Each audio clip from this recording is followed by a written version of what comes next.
Hello everyone, स्वागत करते हैं आपका इस नए वीडियो में। तो फ्रेंड्स, आज हम लेकर आ गए हैं क्लास 12th के लिए हिंदी का मॉडल पेपर। तो फ्रेंड्स, आज हम इस मॉडल पेपर को सॉल्व कराने वाले हैं, ठीक है।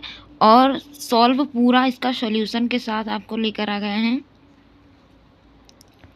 ठीक है फ्रेंड्स।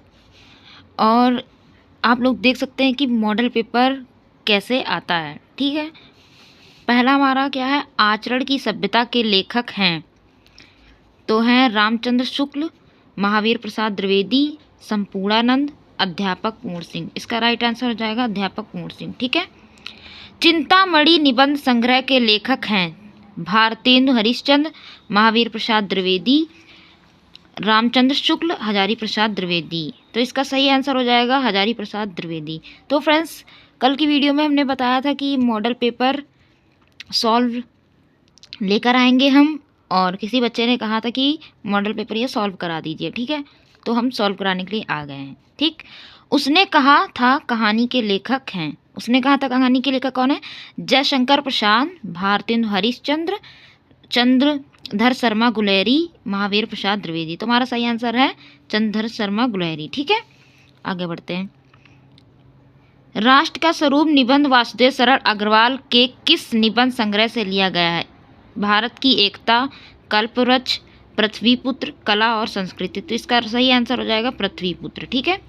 बहादुर कहानी के लेखक हैं फणीश्वरनाथ रेणु, जैनेन्द्र कुमार, मुंशी प्रेमचंद, अमरकांत। तो इसका सही आंसर हो जाएगा अमरकांत, ठीक है फ्रेंड्स। तो फ्रेंड्स, आगे बढ़ते हैं हम लोग। आगे हमारा क्या दिया हुआ है, प्रश्न नंबर 2 का उर्मिला का विरह वर्णन संकेत महाकाव्य के किस सर्ग में है? चतुर्थ सर्ग में, पंचम सर्ग, नवम सर्ग में, पंचम सर्ग में, तृतीय सर्ग में। तो हमारा सही हो जाएगा नवम सर्ग में, ठीक है। अब आता है खा, कुकुरमुत्ता के रचयिता कौन है? ठीक है, महावीर प्रसाद महादेवी वर्मा, सूर्यकांत त्रिपाठी निराला, भवानी प्रसाद मिश्र, जयशंकर प्रसाद। तो हमारा सही आंसर हो जाएगा सूर्यकांत त्रिपाठी निराला, ठीक है। पलाशवन काव्य संकलन के प्रणेता हैं अयोध्या सिंह उपाध्याय हरिऔध, जयशंकर प्रसाद, जगन्नाथ दास रत्नाकर, नरेंद्र शर्मा। तो इसमें सारे ऑप्शन गलत है, मिस्टेक है। तो इसका सही आंसर हो जाएगा सूर्यकांत त्रिपाठी निराला, ठीक है। अगला देखते हैं, घ नंबर क्या है, निम्नलिखित में से कौन सा कवि छायावाद का नहीं है? ठीक है, यहाँ पे क्या पूछा, नहीं है। तो छायावाद के हमारे कौन कौन से कवि हैं? सूर्यकांत त्रिपाठी निराला ये हैं, महावीर प्रसाद द्विवेदी भी हैं, जयशंकर प्रसाद भी हैं, ठीक है। और यहाँ पे पूछा नहीं है, तो नहीं है तो ये वाला सही हो जाएगा। सही आंसर इज राइट अज्ञेय, ठीक है। अंगा नंबर क्या है, निशा निमंत्रण के रचनाकार कौन है? ठीक, धरवीर भारती, मैथिली शरण गुप्त, हरिवंश राय बच्चन, जयशंकर प्रसाद। तो हमारा सही आंसर हो जाएगा हरिवंश राय बच्चन, ठीक है। अब आता है हमारा गद्यांश। प्रश्न 3, दिए गए गद्यांश पर आधारित निम्नलिखित प्रश्नों के उत्तर दीजिए। ठीक, भाषा स्वयं संस्कृति का एक अटूट अंग है। संस्कृति परंपरा से निःसृत होने पर भी परिवर्तनशील और गतिशील है। वैज्ञानिक आविष्कारों के प्रभाव के कारण अद्भुत नई सांस्कृतिक हलचलों को शब्द रूप देने के लिए भाषा के परंपरागत प्रयोग पर्याप्त नहीं है। ठीक, इसके लिए नए प्रयोगों की, नई भाव योजनाओं को व्यक्त करने के लिए नए शब्द की खोज की महती आवश्यकता है। ठीक, और ये काफ़ी इम्पॉर्टेंट है और ये बोर्ड एग्जाम में आता है। तो आप लोग बता सकते हैं कि इसका पाठ का नाम क्या है और लेखक का नाम क्या है? और आपको पता है तो प्लीज़ कमेंट करिए, और नहीं पता तो हम बता देते हैं। पाठ का नाम है भाषा और आधुनिकता, ठीक है। और लेखक का क्या नाम है, प्रोफेसर सुंदर रेड्डी, ठीक है। क्या लिखा है, नए शब्दों की खोज क्यों आवश्यक है? ठीक है, इसका क्या हो जाएगा? तो फ्रेंड्स, हमारा तीसरे का नए शब्दों की खोज क्यों आवश्यक है। ठीक, ये यहाँ से हमारा वैज्ञानिक आविष्कारों के प्रभाव के अद्भुत नई संस्कृति हलचलों को शाब्दिक रूप देने के लिए भाषा के परंपरागत प्रयोग प्राप्त नहीं है। इसका आंसर यहाँ से यहाँ तक हो जाएगा, ठीक है। और संस्कृति का अटूट अंग है, तो यहाँ पे क्या है, भाषा संस्कृति का एक अटूट अंग है। ठीक, इसका आंसर ये हो जाएगा। ठीक, किसके लिए भाषा के परंपरागत प्रयोग प्राप्त नहीं हैं।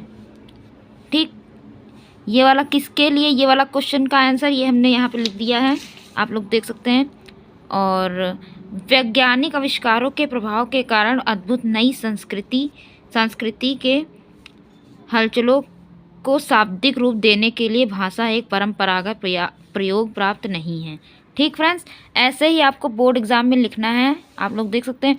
और इसको अच्छे से ऐसे लिखना है। प्रश्न संख्या 3, पाठ का शीर्षक एवं लेखक का नाम लिखिए। ऐसे लिखना, शीर्षक भाषा और आधुनिकता, लेखक प्रोफेसर सुंदर रेड्डी। इसकी व्याख्या आप अब देख सकते हैं। दूसरे नंबर पे क्या पूछा था, रेखांकित अंश की व्याख्या। तो रेखांकित अंश ये है, रेखांकित अंश को ऐसे देख सकते हैं। तो रेखांकित अंश की व्याख्या क्या है, आप लोग देख सकते हैं। व्याख्या ऐसे लिखेंगे, हेडिंग, वैज्ञानिक खोजों और तकनीक के प्रगति के कारण समाज और संस्कृति हालांकि परंपरा से एक अभिन्न भाग है। ठीक, फिर भी समय के साथ बदलती और विकसित होती है। यह बदलाव और विकास विज्ञान की प्रगति के साथ जुड़ा हुआ है।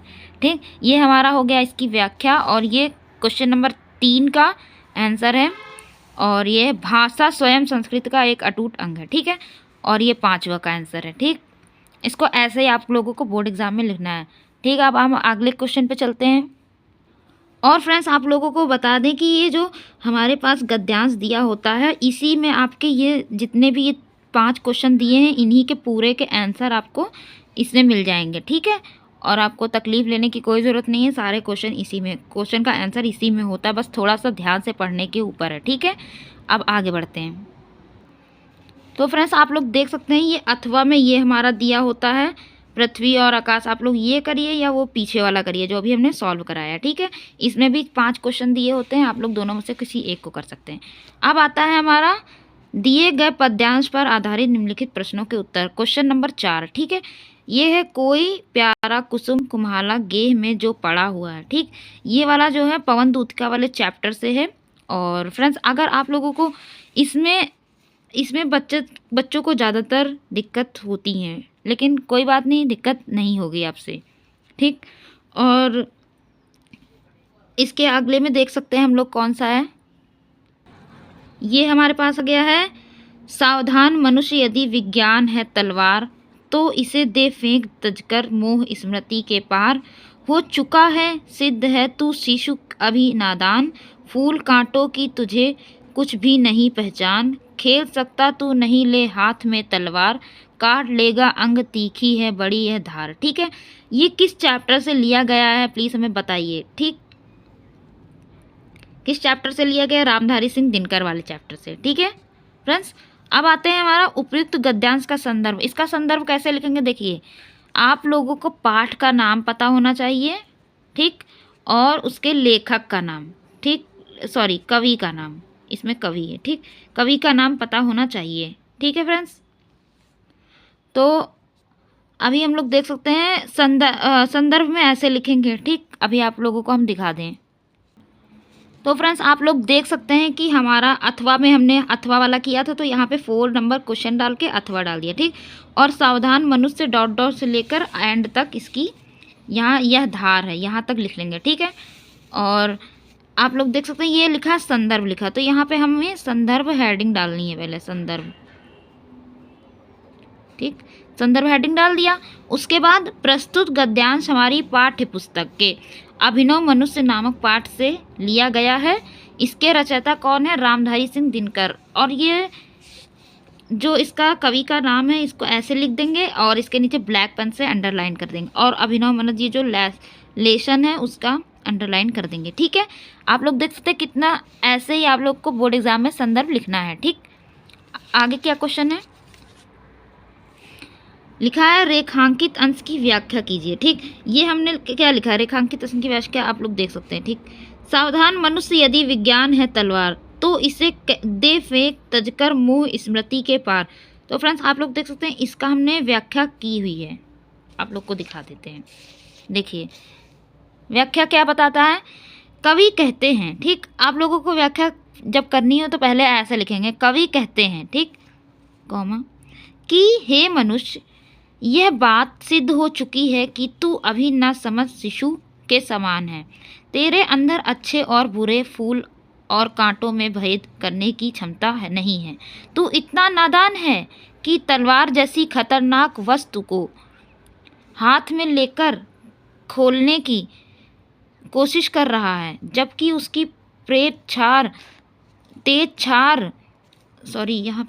तेज धार से तेरे अंग कट जाएंगे, ठीक। ये हमारी हो गई पूरी व्याख्या, ठीक है बच्चों। फिर आप लोगों को व्याख्या ऐसे करनी है और ऐसे क्वेश्चन नंबर डाल देना है, ठीक है। आगे क्या पूछ रहा है, कवि ने वैज्ञानिक युग के मानव को क्या चेतावनी दी है। तो हम लोग देख सकते हैं इसका आंसर। कवि ने चेतावनी दी है कि विज्ञान एक तलवार की तरह है।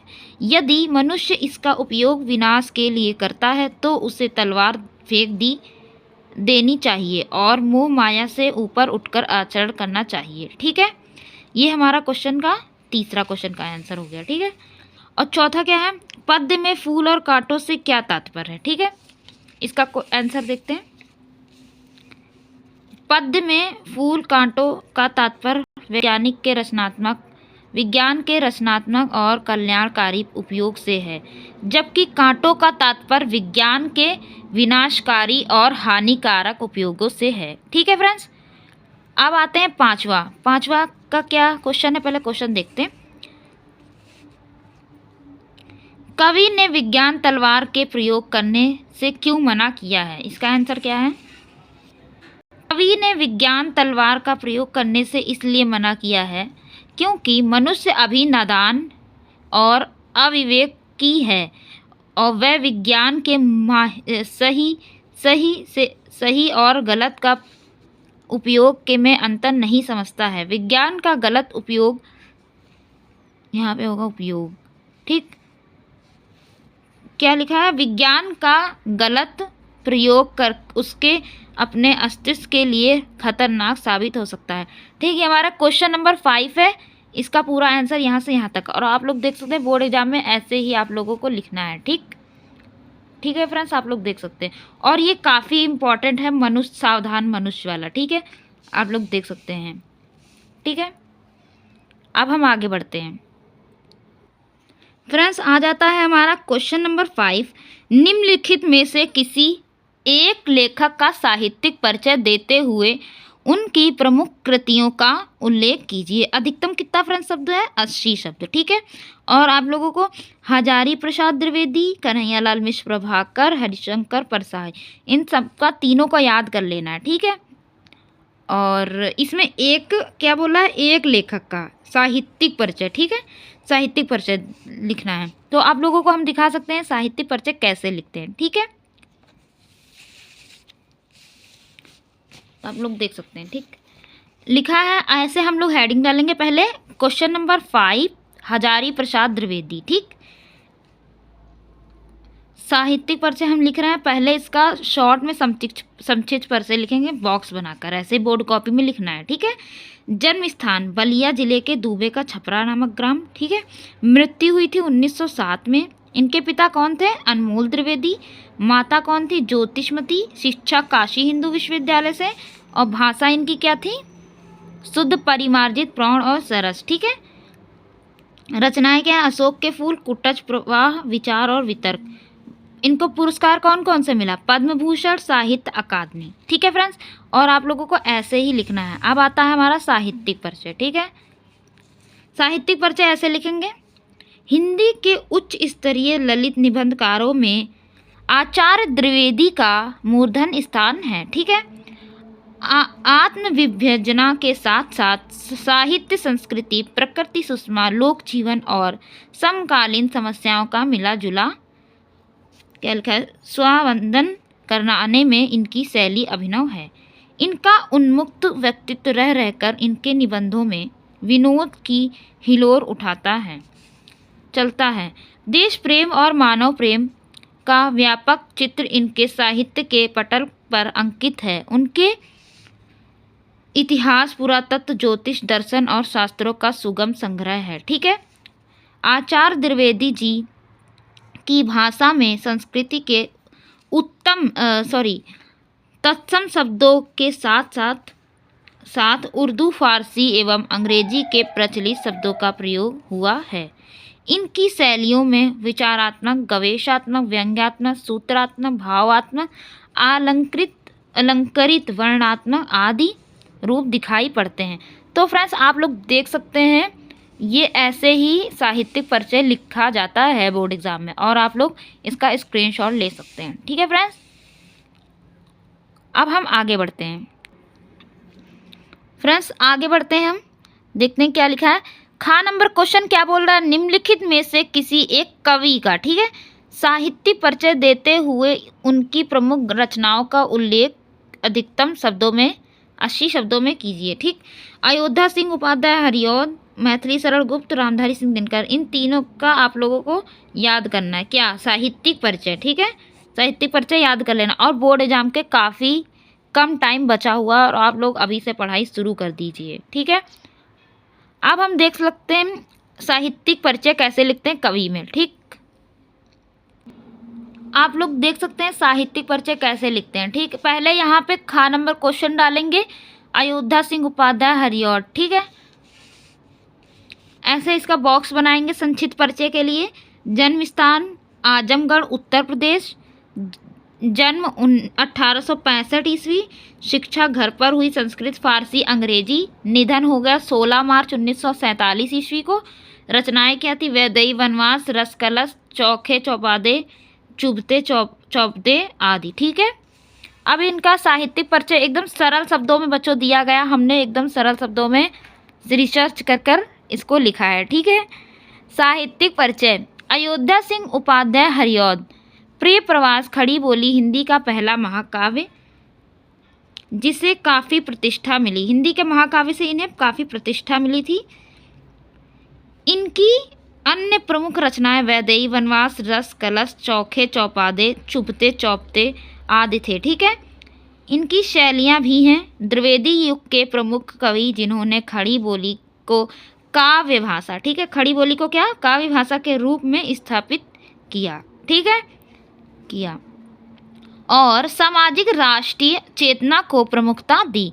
और ये काफ़ी इम्पोर्टेंट है साहित्यिक परिचय। ठीक है फ्रेंड्स, और ये एकदम सरल भाषा में दिया गया और आप लोग इसका स्क्रीनशॉट लेते जाइए। ठीक है, सम्मान, इनका जो सम्मान हुआ वो कहाँ पे? हिंदी साहित्य सम्मेलन द्वारा विधा वाचस्पति, ठीक है, की उपाधि से सम्मानित है।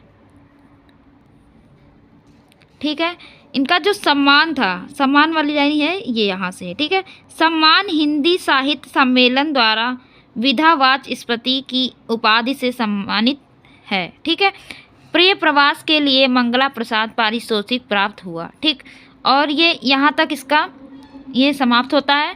और आप लोग देख सकते हैं ये कितना सरल शब्दों में हमने लिखा हुआ है अयोध्या सिंह उपाध्याय हरिऔध का। ठीक है, आप लोग देख सकते हैं ये, और आप लोग स्क्रीनशॉट भी लेते रहिए। ठीक है, आगे बढ़ते हैं हम। तो फ्रेंड्स, हमारा छठा नंबर क्वेश्चन क्या बोला? लाटी अथवा ध्रुव यात्रा कहानी के उद्देश्य पर प्रकाश डालिए। ठीक, अधिकतम कितना शब्द बच्चों है? 80 शब्द। ठीक, अथवा में क्या है? अथवा में आप लोग ये भी कर सकते हैं। ठीक, पंचलाइट कहानी का सारांश अपने शब्दों में लिखे, अधिकतम कितना? 80 शब्द। और ये क्या बोल रहा है? अपने शब्दों में लिखे हैं। ठीक, समझ में आया आप लोगों को? अब हम इसका कहेंगे लाटी कहानी। हमने लाटी कहानी का उद्देश्य देखते हैं। ठीक, चलते हैं आंसर शीट पे। बोर्ड एग्जाम की कॉपी में बच्चों ऐसे ही लिखना है, प्रश्न नंबर 6 डालना है, ऐसे लाटी कहानी का उद्देश्य हेडिंग डालना है। ठीक है, और हेडिंग ब्लैक पेन से और ब्लू पेन से, ठीक है, लिखना है। सुप्रसिद्ध लेखिका शिवानी द्वारा रचित लाटी कहानी घटना व आदर्श प्रेम पर आधारित है। ठीक, ये कहानी त्रसदी पर आधारित है। इस कहानी में लेखिका ने समाज की असंवेदनशीलता को अत्यंत सहज रूप में चित्रित किया है। ठीक है, तथा साथ ही कहानी में मध्यम वर्गीय समाज में पति की अनुपस्थिति में रहने वाली स्त्री के जीवन की मर्मिकता को भी उजागर किया है। ठीक है, आप लोग समझ सकते हैं लाटी कहानी काफ़ी इंपॉर्टेंट है, प्लीज़ इसका आप लोग स्क्रीनशॉट लेते रहिएगा, ठीक है। लेखिका ने इस यथार्थ का भी उद्घाटन किया है कि वर्तमान समय में महिला ही महिला का शोषण करती है, ठीक है। लेखिका समाज के रूढ़िगत मानसिकता को बदलना चाहती है। जो लेखिका है शिवानी, वो रूढ़िगत मानसिकता को बदलना चाहती है, ठीक है, कि जिस बहू को लोग अपने घर की लक्ष्मी बनाकर लाते हैं, उसके साथ जानवरों जैसा क्रूर व्यवहार करने लगते हैं, ठीक है, जो कि मानवीय दृष्टिकोण से उचित कार्य है। घर आई बहू को वही प्रेम व स्नेह देना चाहिए जो अपनी स्वयं की बेटी को दिया जाता है, ठीक है। इस कहानी में लेखिका ने यह बताया कि पति के बिना ससुराल में स्त्री का कोई मान सम्मान नहीं होता है, उसे शारीरिक अथवा मानसिक यातनाओं का शिकार होना पड़ता है, ठीक है फ्रेंड्स। आप लोग देख सकते हैं, आप लोग इसका स्क्रीनशॉट ले सकते हैं, एकदम सरल शब्दों में है ये उद्देश्य, ठीक है। अब बढ़ते हैं हम अपने अगले क्वेश्चन की तरफ।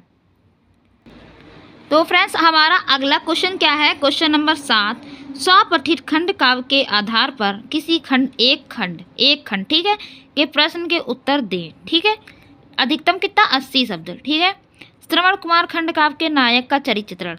और ये होता है फ्रेंड्स, आप लोगों को खंड काव्य होता है वो जिला के अकॉर्डिंग आता है, और आप लोगों को पता करना है कि खंड काव्य आपके ज़िले में आपके स्कूल में कौन सा चलता है, तो आप लोग कक्षा अध्यापक से पूछ सकते हैं, ठीक है। जो हिंदी विषय पढ़ाता हो उस अध्यापक से आप लोग पूछ सकते हैं कि आपके स्कूल में कौन सा खंड काव्य चलता है क्लास 12th में, ठीक है। और हमने सत्य की जीत खंड काव्य का द्रौपदी का चरित्र चित्रण किया है, और आप लोगों को हम आंसर शीट में दिखा सकते हैं, ठीक है। चलते हैं हम आंसर शीट पे। सत्य की जीत द्रौपदी का चरित्र चित्रण, ठीक ऐसे क्वेश्चन डालेंगे और हेडिंग डालेंगे। बोर्ड कॉपी में आप लोग को ऐसे ही करना है, ठीक है। आप लोग देख सकते हैं द्वारिका प्रसाद माहेश्वरी सत्य की जीत खंड काव्य की प्रमुख नायिका द्रौपदी का चरित्र चित्रण की विशेषताएं इस प्रकार हैं, ठीक। बोर्ड कॉपी में आप लोगों को ऐसे ही लिखना है, ठीक। निर्भीक एवं साहसी, द्रौपदी एक साहसी स्त्री है, ठीक, साहसी है, जो पांडवों के जुए में हार जाने पर दुशासन जब केस खींचकर उसे दरबार में अपमानित करते हैं। कौन केस खींचता है? दुशासन, ठीक। तो वह निर्भीकता पूर्वक दुशासन को पापी कहकर फटकारती है, ठीक है। इससे उसके साहसी होने का प्रमाण मिलता है, समझ सकते हैं आप लोग, ठीक है। ये क्या है? अब आती है हमारी सेकंड हेडिंग। सेकंड हेडिंग क्या है? वो स्वाभिमानी है। द्रौपदी क्या है? स्वाभिमानी है। स्वाभिमानी क्या है? द्रौपदी स्वाभिमानी है, ठीक। वह अपना अपमान नारी जाति का अपमान समझती है। जो द्रौपदी है वो अपना अपमान जो है नारी जाति का अपमान समझती है, और वह इसे सहन नहीं कर पाती। सभा में वह नारी सम्मान के लिए न्याय मांगती है। अब आता है हमारा तीसरा हेडिंग। द्रौपदी के लिए हेडिंग क्या है हमने देखी, ओजस्विनी। द्रौपदी एवं ओजस्विनी स्त्री है, ठीक है। वह अपना अपमान होने पर सिंहनी की भांति दहाड़ती हुई दुशासन द्वारा केस खींचने के बाद वह रौद्र रूप धारण कर लेती, ठीक है फ्रेंड्स। आप लोग समझ सकते, देख सकते हैं। अब आता है द्रौपदी के लिए हेडिंग है लज्जापूर्ण स्त्री। द्रौपदी एक लज्जापूर्ण स्त्री। द्रौपदी कौन है? लज्जापूर्ण स्त्री है। वह सभा में नहीं जाना चाहती, वो सभा में नहीं जाना चाहती है, ठीक। क्या है? सभा में नहीं जाना चाहती है। वह हमेशा कुल व्रत की मर्यादा का पालन करती है, इससे उसके लज्जापूर्ण होने का प्रमाण मिलता है, ठीक है। और ये एकदम सरल शब्दों में है, आप लोग देख सकते हैं और इसका स्क्रीनशॉट ले सकते हैं। और आप लोगों को ये वीडियो हेल्पफुल लग रही हो तो please like and share subscribe, ठीक है। साध्वी। द्रौपदी में शक्ति, ओज, तेज, स्वाभिमान और बुद्धि के साध्वी सत्य करने वाली शक्ति भी है, ठीक है। ये इसकी हेडिंग हो जाएंगी सारी। अब आता है लास्ट हेडिंग, निष्कर्ष। इस प्रकार हम कह सकते हैं कि द्रौपदी एक साध्वी, निर्भीक, ओजस्विनी, गुणवती तथा विवेकशील स्त्री है। यहीं पे हमारा द्रौपदी का चरित्र समाप्त होता है। ठीक है, आप लोग देख सकते हैं, इसका स्क्रीनशॉट भी ले सकते हैं। ठीक है, अब चलते हैं हम नेक्स्ट क्वेश्चन पे। अब आता है हमारा खंड खा। खंड खा में देखते हैं क्या पूछता है। दिए गए संस्कृत गद्यांशों में किसी एक संदर्भ हिंदी में अनुवाद कीजिए। कितने नंबर का है? 7 नंबर का। ठीक है, काफ़ी इम्पोर्टेंट, आप लोग देख सकते हैं। और ये आप लोग बताइए ये किस चैप्टर से है। ठीक है, और ये इस वाले का हम सॉल्व करा देते हैं। ठीक है, अब चलते हैं सॉल्यूशन पे। नहीं सॉरी, यहाँ पे पहले हम लोग पढ़ लेते हैं। महामना विद्वान वक्ता धार्मिको नेता पटु पत्रकार चिष्टा आसीत परमस्य सर्वोच्चुर गुण जन सेवे आसीत यत्र कुत्रापि अयम जननम दुखितानां पिंडनाश्च पश्चात तत्रैव सा शीघ्रमेव उपस्थिता। ठीक है, सर्वविधम सहास्य अकरोत् प्राणी सेवा अस्य स्वभाव एवासीत्। ठीक, अद्यस्माकं मध्ये अनुपस्थिता अपि महामना मालवीय स्वशा मूर्तरूपेण प्रकाशं वितरन् अंधे तमसि निमग्न जनानां सन्मार्गं दर्शयाम स्थाने स्थाने जने जने उपस्थित एव। ठीक, अब इसका हम अनुवाद देखेंगे और संदर्भ देखेंगे। ठीक है, अब चलते हैं हम आंसर शीट पे। क्वेश्चन नंबर 8 डालना है ऐसे, अथवा वाला क्वेश्चन हमने किया है महामना विद्वान उपस्थिता एव। ठीक है,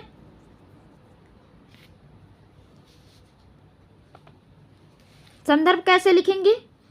संदर्भ हेडिंग डालेंगे, यह गद्य खंड हमारी पाठ्य पुस्तक के संस्कृत भाग से संकलित महामना मालवीय पाठ से उत्कृष्ट है। ठीक है, अनुवाद देख सकते हैं। महामना महाबुद्धिमान मदन मोहन मालवीय का जन्म प्रयाग के प्रतिष्ठित सम्मिलित परिवार में हुआ था। इनके पिता पंडित ब्रजनाथ मालवीय संस्कृत के प्रतिष्ठित विद्वान थे। इन्होंने प्रयाग में ही संस्कृत पाठशाला, राजकीय महाविद्यालय एवं म्योर सेंट्रल महाविद्यालय में शिक्षा प्राप्त करके यहाँ ही राजकीय विद्यालय में पढ़ाना आरंभ किया। ठीक है, युवक मालवीय अपने प्रभावपूर्ण भाषण से मनुष्य का मन मोह लेते थे, इसलिए इनके मित्रों में इन्हें वकील की पदवी प्राप्त करके देश की उच्चतर सेवा करने में उच्च न्यायालय में वकालत आरंभ कर दी। कानून के उत्कृष्ट ज्ञान, मधुर वार्तालाप एवं उदार व्यवहार से ये शीघ्र ही मित्रों एवं न्यायाधीशों के सम्मान पात्र बन गए। ठीक है फ्रेंड्स, और इसका आप लोग स्क्रीनशॉट ले सकते हैं। और ये जो हमारा गद्यांश है संस्कृत का, ये काफ़ी इम्पोर्टेंट है, ये हर बार पूछा जाता है। ठीक, आप लोग देख सकते हैं बोर्ड एग्जाम की कॉपी में कैसे लिखना है, ऐसे ही लिखना है एकदम स्वच्छ। ठीक है फ्रेंड्स, चलते हैं हम आगे। फ्रेंड्स, अब आता है हमारा खंड खा। दिए गए पद्यांश में किसी एक संदर्भ लिखिए हिंदी अनुवाद। तो क्या लिखा है? ना मे रोचते भद्रं व उल्लूकस्य अभिषेचनम अक्रुद्धस्य मुखम पश्च कथम क्रोधो भविष्यति। ठीक है, इसका हम आप लोगों को अनुवाद दिखाते हैं और संदर्भ दिखाते हैं। ठीक,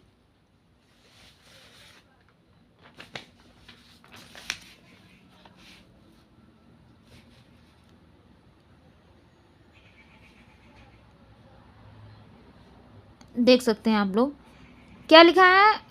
खंड का पद्यांश ना में रोचते भविष्यति। ठीक, प्रस्तुत पद्यांश श्लोक हमारी पाठ्य पुस्तक संस्कृत भाग में संकलित जातक कथा से लिया गया है। इसके नीचे हेडिंग ब्लैक से डाल देते। नामक पाठ से उल्लूक जातकम शीर्षक से उत्कृष्ट है। ठीक है फ्रेंड्स, अनुवाद, तुम लोग का इस उल्लू को राजा बनाना मुझे ठीक नहीं लगता। इस समय के क्रोधहीन मुख को ही देखो, क्रोध होने पर यह कैसा विकृत हो जाएगा। ठीक है फ्रेंड्स, अब चलते हैं हम आगे। अब आता है हमारा क्वेश्चन नंबर 9। ठीक है, निम्नलिखित मुहावरों और लोकोक्तियों में किसी एक का अर्थ लिखकर वाक्य में प्रयोग कीजिए। कितने मार्क्स का आता है? 2 मार्क्स का। ठीक, ईंट से ईंट बजाना, इसका अर्थ क्या हो जाएगा? समूल विनाश करना। और प्रयोग इसका हो जाएगा मेरा पैसा मुझे दे दो, नहीं तो ईंट से ईंट बजा दूंगा। ठीक है फ्रेंड्स, इसका हमने बता दिया आपको और दिखा दें आपको कैसे बोर्ड एग्जाम की कॉपी में लिखना है। ठीक है, आप लोग देख सकते हैं कि बोर्ड एग्जाम की कॉपी में इसको कैसे लिखना है। ठीक, ये 9 नंबर है, आप देख सकते हैं। अब आते हैं क्वेश्चन नंबर दूसरे पे। अपठित गद्यांश पर आधारित निम्नलिखित प्रश्नों के उत्तर। फ्रेंड्स देख सकते हैं आप लोग कितना इम्पोर्टेंट है ये, और ये आता है, पहला ये है और दूसरा अथवा में ही आता है। ठीक है, आप लोग देख सकते हैं, और ये हम अथवा वाला सॉल्व करा दें, और ये काफ़ी आसान होता है फ्रेंड्स, इसी में से आप लोगों को इसके उत्तर देने पड़ते हैं। ठीक है, आप लोग को दिखा देते हैं हम इसको कैसे लिखते हैं। आइए फ्रेंड्स देख लेते हैं कि अपठित गद्यांश ऐसे डालना है हेडिंग। अथवा वाला हमने क्वेश्चन किया है, किसी देश की ... नहीं हो सकती। ठीक, क्या लिखा है आप लोग पहले क्वेश्चन देख लें। जीवन के लिए कौन सा साधन महत्वपूर्ण बताए गए हैं, तो आप लोग इसको पढ़ेंगे तब इसका आंसर देखेंगे और हम आप लोगों को इसका आंसर दिखा देते हैं। उपयुक्त गद्यांश में शीर्षक निर्धारित कीजिए।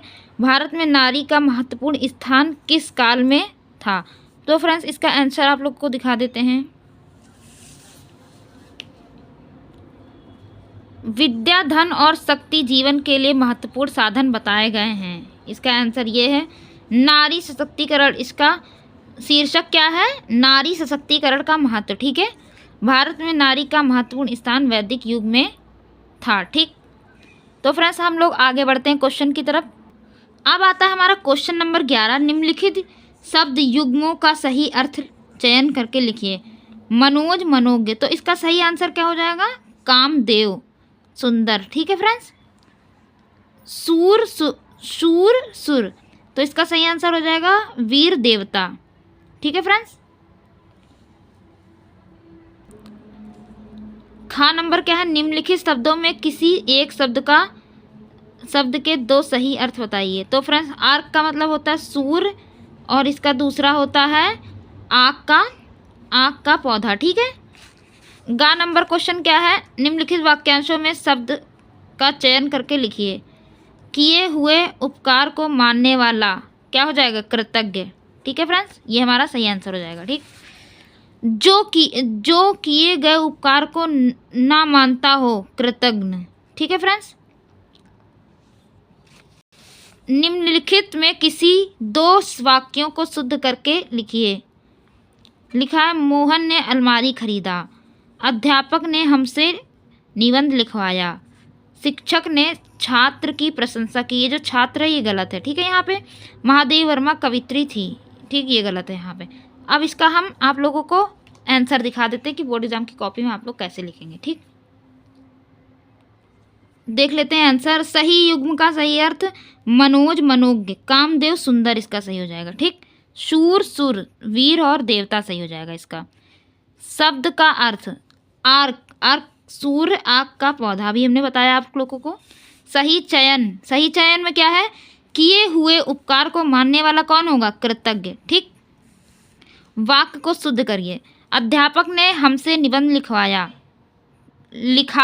यहाँ पे ये गलत है। ठीक, अध्यापक ने हमसे निबंध लिखवाया होगा। ठीक है, शिक्षक ने छात्र की प्रशंसा की, अभी हमने बताया ये छात्र गलत है, शिक्षक ने छात्र की प्रशंसा की। ठीक है फ्रेंड्स, अब हम लोग आगे बढ़ते हैं। अब आता है हमारा क्वेश्चन नंबर 12। क्वेश्चन नंबर क्या कह रहा है, वीर रस अथवा हास्य रस की परिभाषा लिखते हुए एक उदाहरण दीजिए।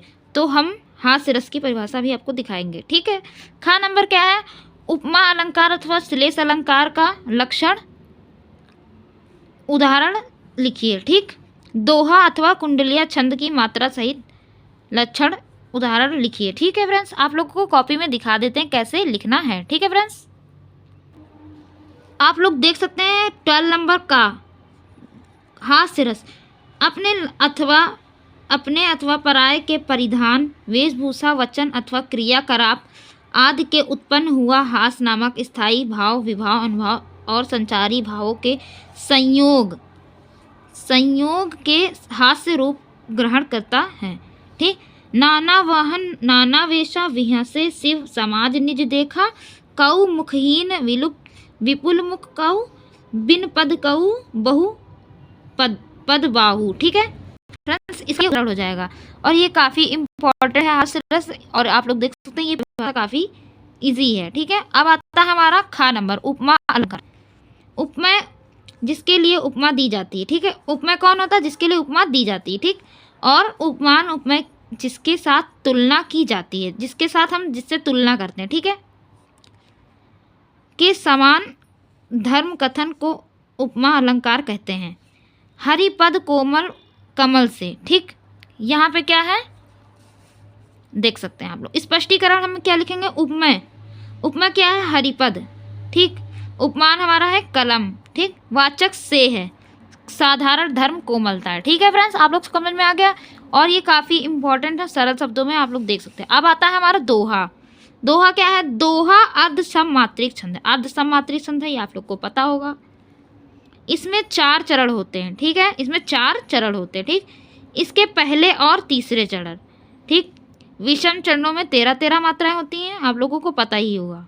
और दूसरे तथा चौथे चरण में सम चरणों में 11-11 मात्राएं होती हैं। ठीक है फ्रेंड्स, और आप लोग देख सकते हैं, मेरी भव बाधा हरो राधा न नगरी सोई, जा तन की झाई परे श्यामो हरित दुति होई। ठीक है फ्रेंड्स, आप लोग देख सकते हैं ये मात्राएं हैं हमने लगाई हैं, आप लोग देख सकते हैं 13 + 11 24 मात्राएं होती हैं। ठीक है फ्रेंड्स, दोहा में देख सकते हैं। अब हम चलते हैं अपने अगले क्वेश्चन की तरफ। अब आता है हमारा 13 नंबर क्वेश्चन। विद्यालय के प्रधानाचार्य को शिक्षक पद पर अपनी नियुक्ति हेतु योग्यता सहित आवेदन पत्र लिखिए। कितने मार्क्स का है फ्रेंड्स? 6 मार्क्स का।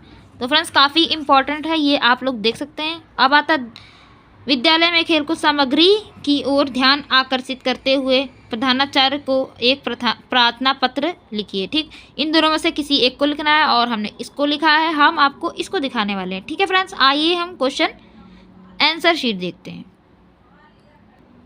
यहाँ पे आप लोगों को क्वेश्चन नंबर डालना है, आवेदन पत्र। ठीक, सेवा में शिक्षक निदेशक लखनऊ। ठीक, विषय सहायक अध्यापक पद के लिए आवेदन पत्र। ठीक, हमारा विषय ये हमारा विषय है, ये आपको क्वेश्चन में से ही मिल जाएगा। ठीक, महोदय, दिनांक 8 जनवरी 2026 के हिंदुस्तान टाइम्स से प्रकाशित विज्ञापन के उत्तर में मैं हिंदी में सहायक अध्यापक पद के लिए आवेदन कर रहा हूँ। मेरी शैक्षणिक योग्यता एवं अन्य जानकारियों का विवरण निम्नवत है।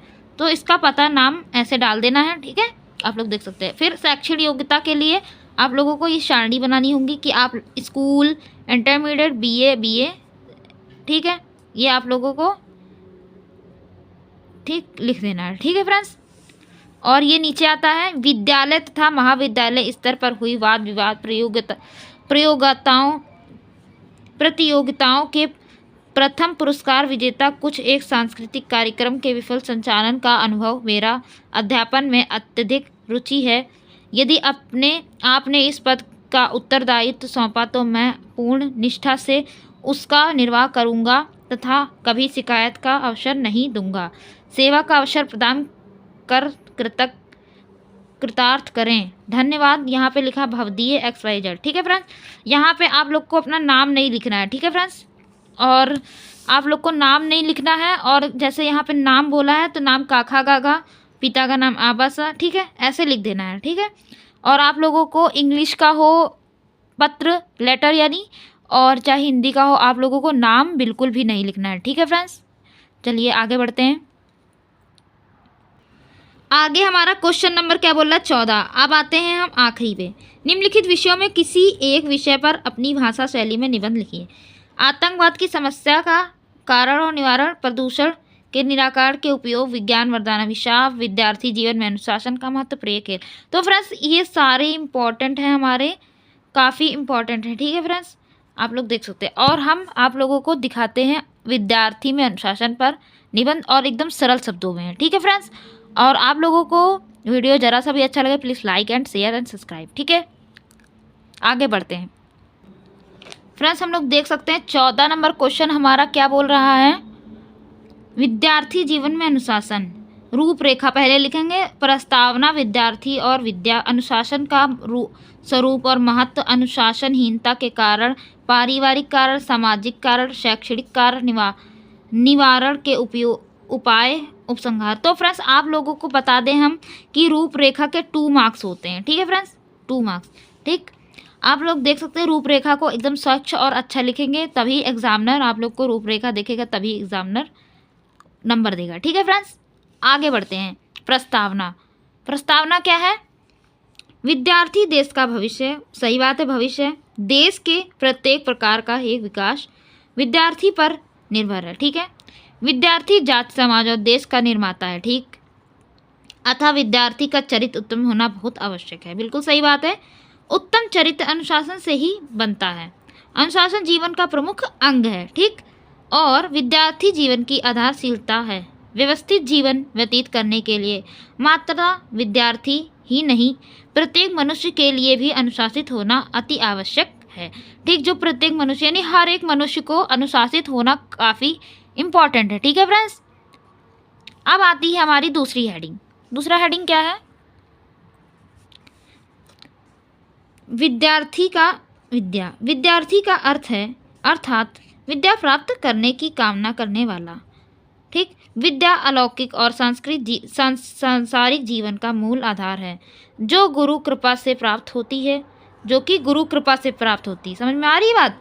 इससे विद्यार्थी जीवन को पता चलता है, इससे विद्यार्थी जीवन का पता चलता है, क्योंकि यही वह समय है जब मनुष्य अपने समस्त भावी जीवन की सफलता की आधारशिलता रखता है। यदि यह काल व्यर्थ चला जाए तो सारा जीवन नष्ट हो जाता है। संसार में विद्या सर्वाधिक मूल्यवान वस्तु है, जिस पर मनुष्य के भावी जीवन का संपूर्ण विकास तथा संपूर्ण उन्नति निर्भर करती है। ठीक है फ्रेंड्स, आप लोगों ने देख लिया। ठीक, अब आता है आप लोग इस तरह से कोट्स भी लिख सकते हैं। ठीक, सुर्खिना कुतो विद्या कुतो विद्यार्थिना सुखम, सुखार्थी व त्यजेत विद्या विद्यार्थी व त्यजेत सुखम। ठीक है फ्रेंड्स, अब हम लोग आगे बढ़ते हैं और आप लोगों को इसका स्क्रीनशॉट लेना हो तो प्लीज़ ले सकते हैं। ठीक है फ्रेंड्स, अब हम लोग आगे बढ़ते हैं। और फ्रेंड्स सबसे ज़रूरी बात ये है कि ये 9 नंबर का आता है निबंध। 9 नंबर में आप लोग को 9 हेडिंग लिखना ज़रूरी है। ठीक है, अनुशासन का स्वरूप और महत्व, ये हेडिंग है। ठीक, अनुशासन का अर्थ है बड़े की आज्ञा। अनुशासन का क्या अर्थ है? बड़े की आज्ञा। शासन के पीछे अनुचलना।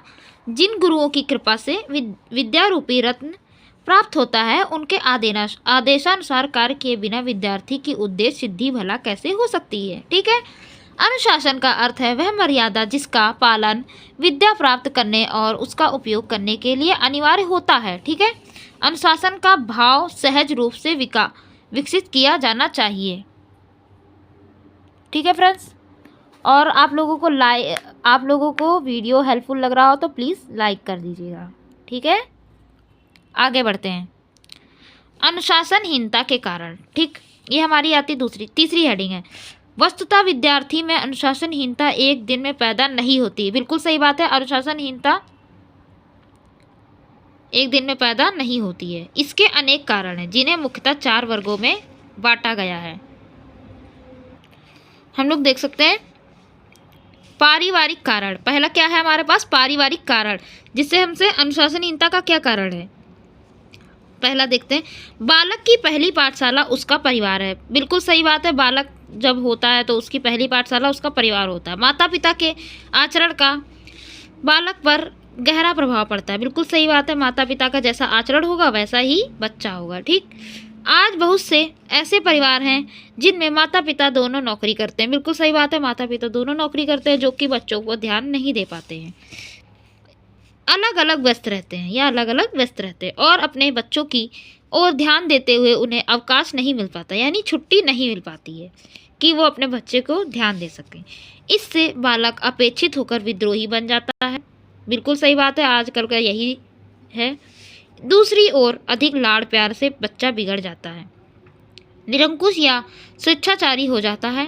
कई बार पति पत्नी के बीच कलह या पारिवारिक अशांति भी बच्चे के मन पर बहुत प्रभाव डालती है और उसका मन अध्ययन मनन से विक्षत हो जाता है। ठीक है, इसी प्रकार बालक को विद्यालय में प्रविष्ट कराकर अभिभावकों का निश्चिंत हो जाना, इसकी प्रगति या विद्यालय में उसके आचरण की खोज खबर ना लेना बहुत घातक सिद्ध हो जाता है। ठीक है फ्रेंड्स, आप लोगों को समझ में आया तो इसका स्क्रीनशॉट ले सकते हैं। आप लोगों को ये अनुशासन पर निबंध काफ़ी हेल्पफुल लगेगा। ठीक है, आगे बढ़ते हैं फ्रेंड्स, आगे बढ़ते हैं। आता है हमारा दूसरा कारण।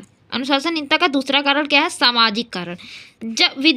जब समाज में भ्रष्टाचार, घूसखोरी, सिफारिशबाजी, भाई भतीजावाद, चीज़ों के में मिलावट, फैशन परस्ती, विलासिता और भोगवाद अर्थात प्रत्येक स्तर पर पर्याप्त अनिश्चितता को देखता है तो उसका भावुक मन क्षुब्ध हो जाता है। वह विद्रोह कर उठता है और अध्ययन की अपेक्षा करने लगता है। ठीक है फ्रेंड्स, सामाजिक कारण ये होते हैं। अब आता है हमारा राजनीतिक कारण। अनुशासनहीनता का राजनीतिक कारण क्या है? छात्र अनुशासनहीनता का एक बहुत बड़ा कारण है राजनीतिक जीवन के प्रत्येक क्षेत्र पर छा गई है। ठीक, राजनीतिक बिल्कुल सही बात है, ये ज़्यादातर बच्चों में आ जाती है। देखिए, प्रत्येक क्षेत्र पर छा गई है। ठीक है, संपूर्ण वातावरण को उसने इतना विषाक्त कर दिया है कि स्वास्थ्य वातावरण में सांस लेना कठिन हो गया है।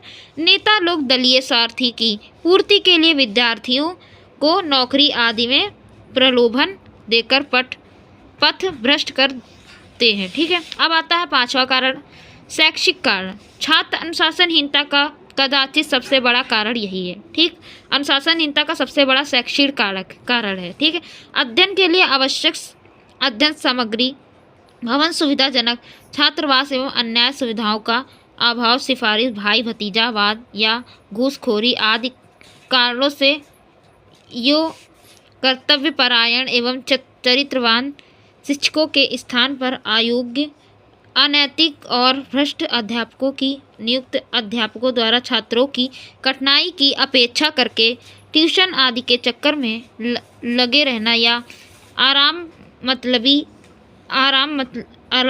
के कारण मनमाने ढंग से कक्षाएं लेना या न लेना, छात्र और अध्यापकों की संख्या में बहुत बड़ा अंतर होना। ठीक है, अब हम आगे बढ़ते हैं और आप लोग इसका स्क्रीनशॉट ले सकते हैं। अब आता है अनुशासनहीनता पर पांचवा कारण,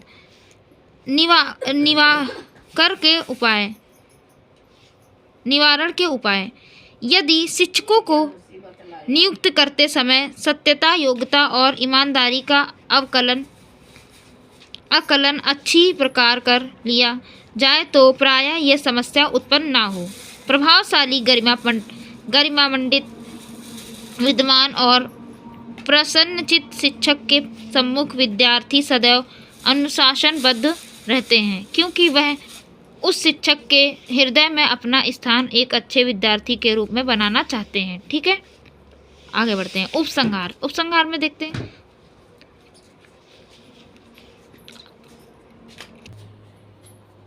छात्रों के समस्त असंतोषों के जनक अन्याय है, इसलिए जीवन के प्रत्येक क्षेत्र से अन्याय को मिटाकर ही देश में सच्ची सुख शांति लाई जा सकती है।